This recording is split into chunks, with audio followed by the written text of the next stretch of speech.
આજ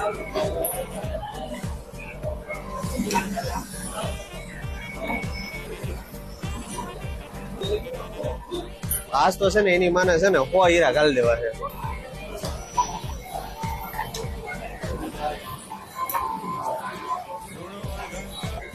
અરે અરે હાલતી ને હીરા લીપાઈ જાય છે એવું લાગે. હરે કાઢવી પડશે. ઓલા ભાભી યાર આવ્યા ને હા એટલે મેં કીધું મજા કેમ આવતી યાર.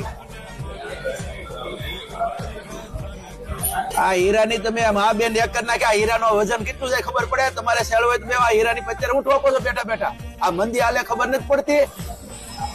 એટલે પણ ટેબલ આમ નહીં તને ખબર ન પડતી. એક તો હીરો જડતો નથી ને એક ઓલો મેનેજર હક ના લેતો કાર નો હીરો ગોતાવે છે. મને કેટલું જાડું પડતું હોય બધું. હીરો વિડીયો નો હોત ને તો આજ 100 હીરા બનાવવાના મૂડમાં હતો. કોની ભાખરી ખવાય ઈ ન ખબર પડતી મને. શેઠ ઉપરનું કઈક કરો. મને છે ને લોજિંગ વાળા ના પાડી દીધી છે અને 2 મહિનાનું મારા લોજિંગ સડી ગયું છે. એમ કીધું કે પૈસા લઈને જ આવશે ત્યાં સુધી ખાવાનું આવશે. 2000 છે ઉપાડ જોતો હોય તો લઈ જા. 2000 નો થાય અહીંયા થોડું પૂરું પડે તો પછી ખાઈ આવવાનું. માઈ જો હીરા જ ન કહું. હવે તમારા કારખાના ઉપર છે ને સાપા ના મારા સુરતમાં છે ને વેતે કારખાના છે. હપ્તો ભરવાનો છે અને પૈસા છે એની શેઠે ગાળ્યું દીધી ભલે દીધી. ગાળ્યું દીધી કઈ ગુમડા જ નહીં થઈ જાય. હાલો પાછા ઘઉં માં પડે બીજું